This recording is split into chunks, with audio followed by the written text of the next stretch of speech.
Welcome to This Open House, where we talk about all things real estate related. With your hosts, David and Rebecca Guthrie of the Hacienda Group at Long Realty Company. Welcome yet again, another episode of This Open House. I am your host, David Guthrie, with the Hacienda Group at Long Realty Company, with my beautiful, amazing, gorgeous, fantastic wife and an amazing cook, actually, who made an awesome... She's rivaling me. Yeah, David's definitely the cook in the house. Nope. She made this soup yesterday where I think the kids had at least seconds. I had thirds. It was good. It was great. It was good. It was really great. And he didn't say my name, but I'm Rebecca Guthrie with the Hacienda Group. Oh, everybody knows who you are. You're the reason they tune in. Oh, that's very sweet. Rebecca Guthrie. All right, so we're sitting here, and I'm pulling stats today. I pulled them on October 26th. And we're looking at 1,303 current active listings. Well, that's more than last week. It's yes. up. It was 12 something last week, so 13 is exciting. 1,260 was on October 19th, and as of the 26th, we had 1,303. Okay, so we're going up, which is good. Yeah, we're going up in inventory, but we're still going up in sales prices. Okay. In the last 4 to 6 months, our median sales price is up a little bit to $287, and then it increased again from the last 3 months. Taking these 3-month segments, when I pull these stats, $300,000 is the median sales price. $298? It was about $298. Yeah, so we're now week. officially $300,000. Now that takes all houses everywhere. Everywhere. It's just the median housing price. Yeah. And we're still looking at a 5-day on market, up from 4 in the third week of May 2021. But it's still only 5 days. Still only 5 days. And I don't think that that's going to last much longer. Yeah, I mean, it might go up a little bit, but it's gonna be a little while, I think, before we break 10 days. But you never know. Yeah. We'll see. These homes are still getting 100% of list.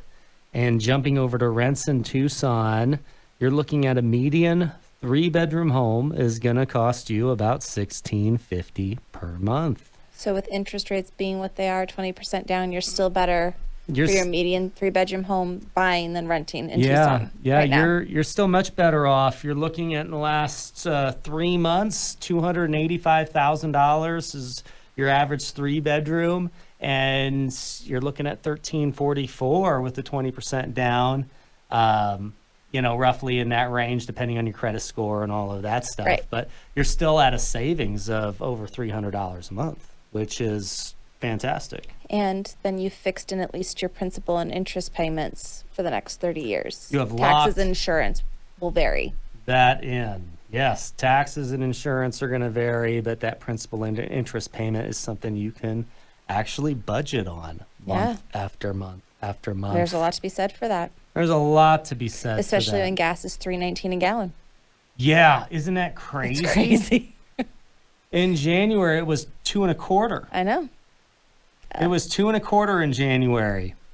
I don't know what happened. Elections have consequences. I'm baffled. Bad, and different, but elections have consequences. That's what happened. I am baffled here. So anyway, 520-462-2611. That is our phone number. You can reach us 24/7, right, honey? No. Yes. Well, you can call the phone number 24/7, but I promise you, if you call us at 2:30 in the morning, we will not be answering that phone call. But they can leave a message. They can. And they can text. Yes. You can also send an email 24/7 to info@thisopenhouseshow.com, and you can get, information from us. Maybe you want some house valuation. Maybe you want to know what kind of dog to buy. If you want to know what book to read, we would love to, go ahead. We have opinions on all these things. We're happy to share them with you. Yeah, we have more opinions than just real estate. It's true. I mean, we are multi-dimensional people. That is true. So if you're looking for a book recommendation for your 9-year-old boy who likes shooting bows and arrows and jumping out of second-story windows just for fun, Rebecca has a book that would be fantastic for you to read.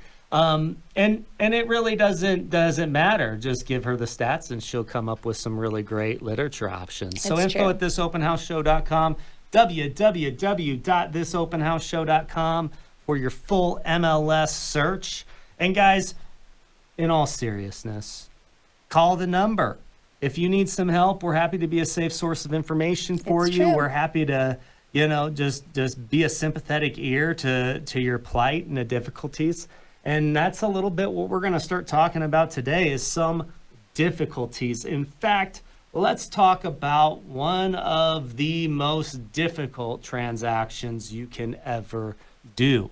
And I don't mean doing a for sale by owner to a family member or something like that, okay? That's difficult. That can get a little messy, yeah. That can get a little bit messy sometimes. We've seen it get messy. We've seen it get messy, but I'm talking about a simultaneous closing. Now, here's the deal. There are all different kinds of ways we can deal with this. First of all, let's define what a simultaneous Good, closing because is. we should always define our terms. That's the debater in me. Yeah, let's He or define- she who defines the terms wins the debate. That's why Yes. you should never let the other side define the terms or accept their definition. I always let you define the terms. Is that why I lose every single time? No comment. Oh my gosh.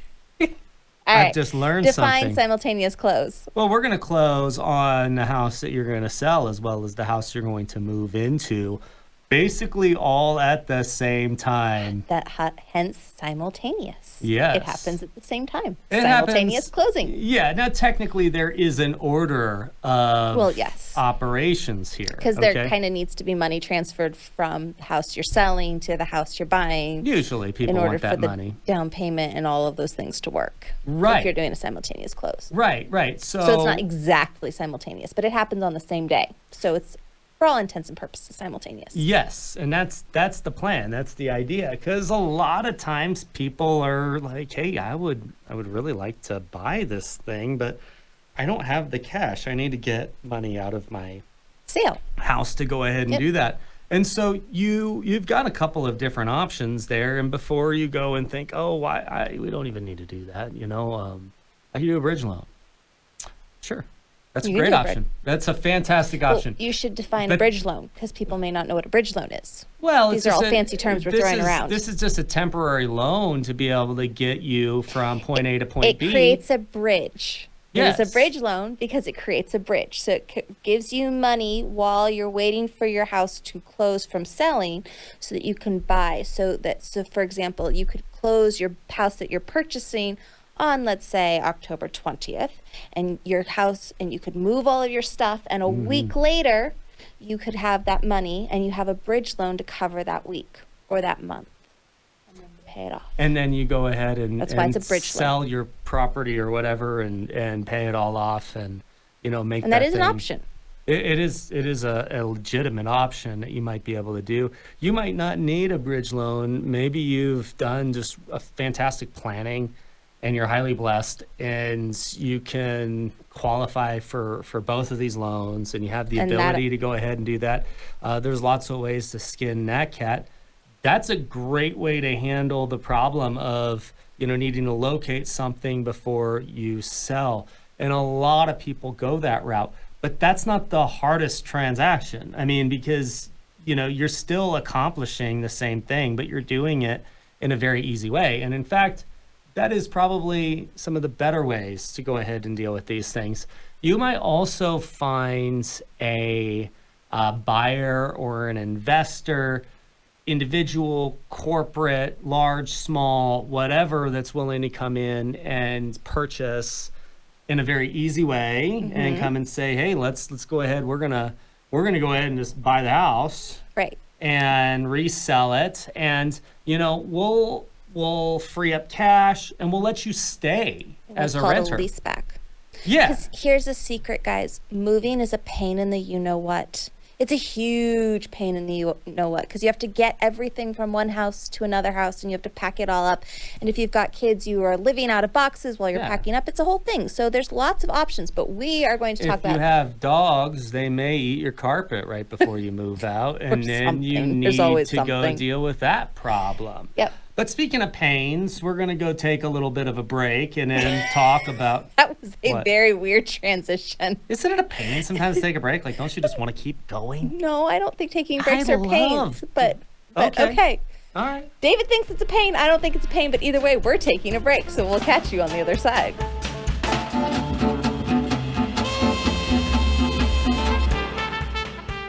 Are you interested in the real estate market? What does low inventory actually mean? Funny, real-life real estate stories and things you should never do if you're looking to buy or sell a home. Join me, David Guthrie, and my wife, Rebecca Guthrie. We are full-time real estate agents with the Hacienda Group at Long Realty Company for This Open House on Saturday mornings at 11 a.m. on 1030 The Voice, where we will discuss all this and more. That's This Open House on Saturdays at 11 on 1030 The Voice. Welcome back yet again. David Guthrie, Hacienda Group, Long Realty Company, with my beautiful wife, Rebecca Guthrie. Rebecca. No. I forgot to say your name last night. It's true, but I don't like Rebecca. Okay, just quick, Just easy. quick, yeah. All right, well, I guess I'll get it right We eventually have a here. 5-year-old in kindergarten who's learning how to spell, and she's just having a blast with everybody's names, trying to figure out all of them. And then we have a 3-year-old who's every word that starts with a C, he's absolutely sure is his name. Yes, which is developmentally appropriate, It is by the development. way. You learned that 'cause of me. 520-462-2611 is our phone number. Info at thisopenhouseshow.com. And speaking of pains, it is never a pain to take a break with you. Last week, we had a wonderful break where before our show, we got a picnic over at the park, over at Reed True. Park. That was fun. By the waterfall that came in, that over by the duck duck pond pond. over there. But you know what was kind of sad? I'm just digressing away from the show topic here, but you know, it's okay. That It's our rose show. garden is horrible looking these days. I Well- mean, they got if we're going, weeds choking if we're out. gonna have a show on all the things that the city of Tucson has messed up, that is a completely different radio show. So we're gonna not do that right now. We're gonna talk about Guys, simultaneous somebody's got to get over there with a weeder and clean up because these roses, it's not looking good. It's true. It is but not looking we are good. talking about simultaneous closes today, so we're gonna get back on track We are. in the last 13 minutes we have in the show. We are. So, you know, there's lots of different ways to do stuff, and a leaseback does pose a lot of different risk factors, not only for the buyer, but for the seller, that are just a little bit too numerous to go into on this show. Yeah, but we did do an episode on this a while back, so Yeah, go check you it can out. Go check that one out. You can find our placenta story and hear all about the joys of leasebacks. Yeah, leasebacks can be difficult. When they go well, they go just fine, but when they go bad, they go they really go bad. so bad. It's just, it just gives, And so sometimes that can be difficult where you have a buyer that's willing to let a seller, you know, longer term, less than a month is really what we're usually looking at. Otherwise, we need some traditional leasing and that sort of thing. But that poses a big issue. The simultaneous close is offered to somebody who really doesn't have the means to access, you know, a bridge loan product that's going to work, doesn't want to have their equity stolen to go more of an investor route. They want to be able to really gain that equity that's theirs, rightfully theirs. So they don't want to miss out and lose that to somebody else. And so, you know, we're going to go ahead and find a buyer. We're going to say, look, we're going to close this home on the same day, and we're going to close the one that you're buying. And usually what ends up happening is the seller finds a buyer, and then we'll locate a suitable replacement property. Yeah. And maybe we'll get a longer close of escrow to go ahead and do that on their home. But everything goes really well normally right up until the very end, and then everybody starts freaking out. Well, what are we going to do? Because the seller does need to be out. right. Well, where do they go? There's lots of different options. Lots of different options. That's up to you guys. I mean, I love the option if your house is big enough or small enough, I should say, where maybe you could rent a couple of U-Hauls, 2-3 U-Hauls, and have your stuff sitting in there for a day or two where Yep. you can maybe park. Maybe you have a friend who owns a business that's secure and you could park things there for a day or two. Maybe the seller would be generous of the place you're buying, will allow you to park some moving trucks if the neighborhood allows that, and different things.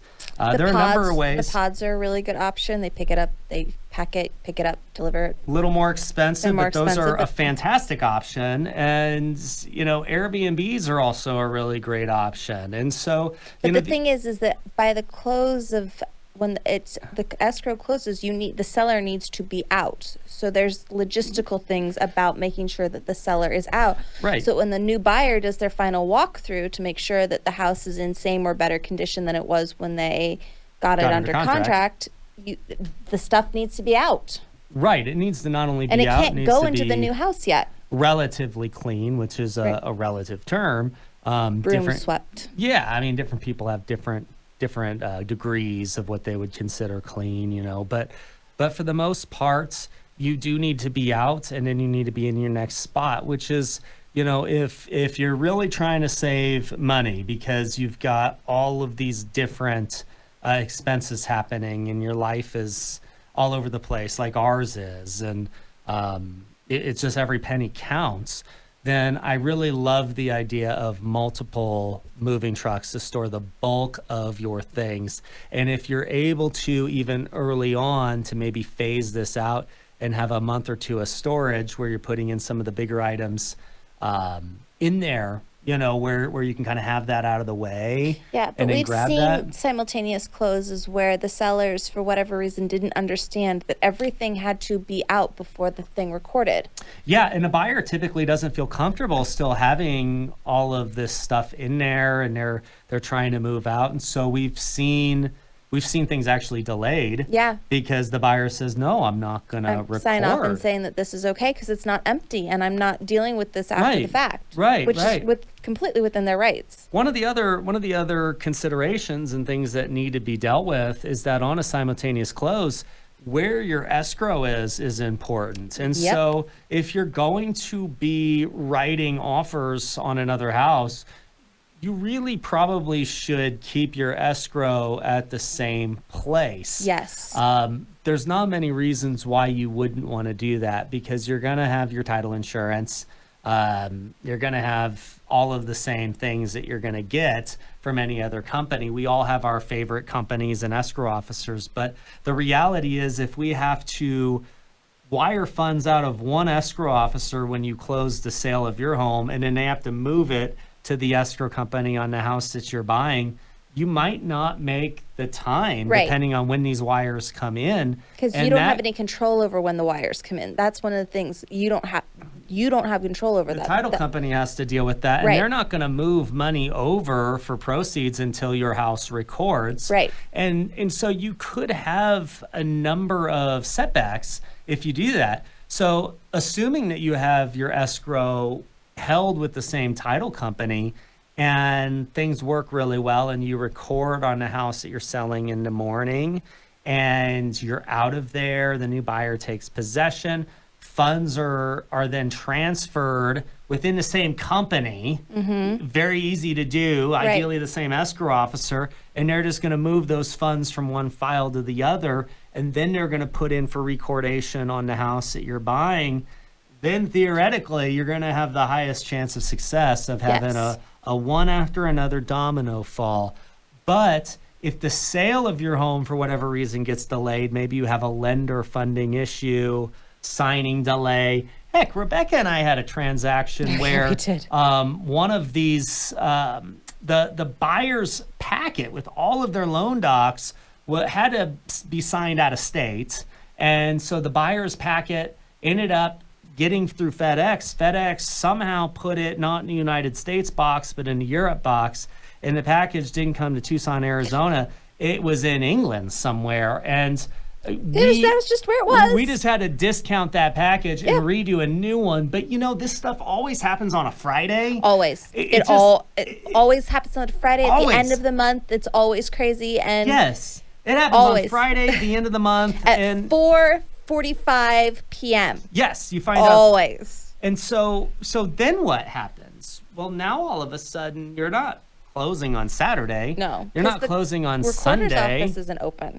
You're closing on Monday. That's just the way it is. So if you're making a closing date the same day and you're going to bring that into the end of the month, you've made it a little bit more difficult. Right. Because there's more, I think, opportunity for delay that'll kick you into next week on one or more of these sales. Yep. But it does make it so that you get one fewer nights for that seller where they don't have to think about lodging. Theoretically, they can camp out on their floor instead of closing on Thursday on the house they're selling, and then they go close on Friday with the house that they're buying.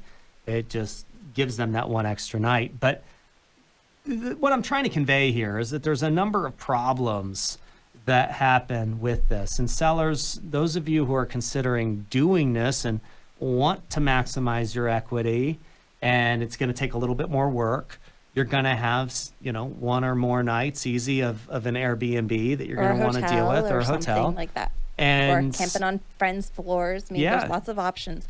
But it's something that you need to know going into it. Because it sounds super easy. Oh, we'll just do a simultaneous close and it won't be a big deal and, bing, bang, boom, we're done. Well, in an ideal world, yes. But unfortunately, we don't live in an ideal world. And so you need to go into it with your eyes wide open. And we've seen on both sellers and buyers where they just don't understand how this is working. Mm-hmm. And they have unreasonable expectations, or they think that they can be in the house until after after it records and then move all of their stuff.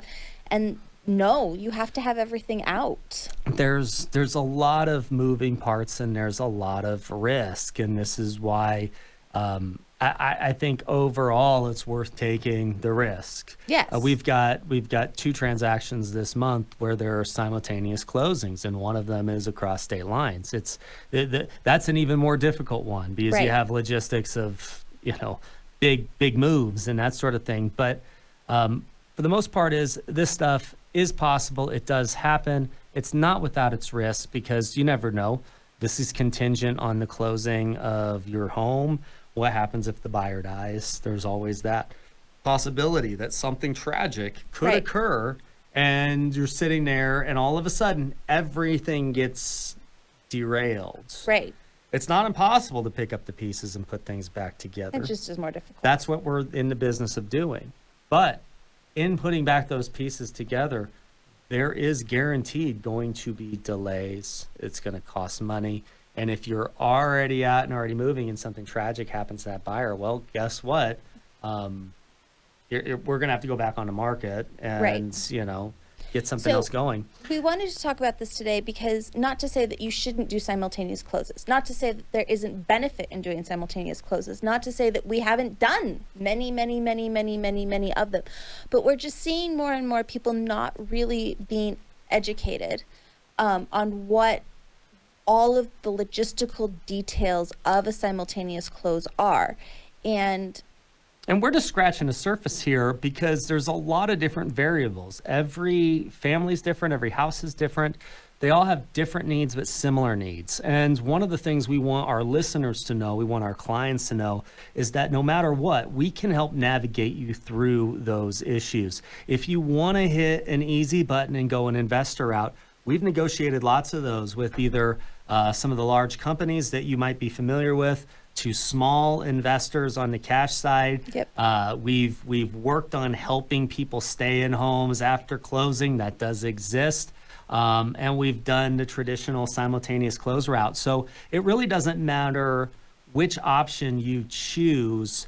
Rebecca and I have helped lots and lots and lots of people get there over the years. And if you would like to not do this in the dark, feel free, give us a call, give us a text, 520-462-2611, or you can reach us, info@thisopenhouseshow.com. And in all of those cases, presenting these different options, there's not any extra cost in getting educated. And that's why we're doing this show, is because we want to educate people on things that we see that come up that people don't know, because you don't do this day in and day out. Maybe you'll move the average family moves every 8 years, every 10 years. So, maybe you'll move 5-6 times on average in your lifetime. We do this day in and day out, So we have information that you don't have, and we just have found that that educating and understanding goes a long ways, whether it's understanding simultaneous closings or why a bathtub has to drain a certain way, or, you know, what the difference between 2, 2, 2, and 2 are. Explaining those makes a big difference. Yeah. Yeah. I need help explaining that one. I don't know. That'll be off air. Yeah, it'll be off 2, air. 2, 2, and 2. That's and one of my 2s. big pet peeves. 2, 2, 2, there, your. They're different for a reason. They matter. Use the correct one. That's just a little Especially if you're using I and me. Yes. Yes.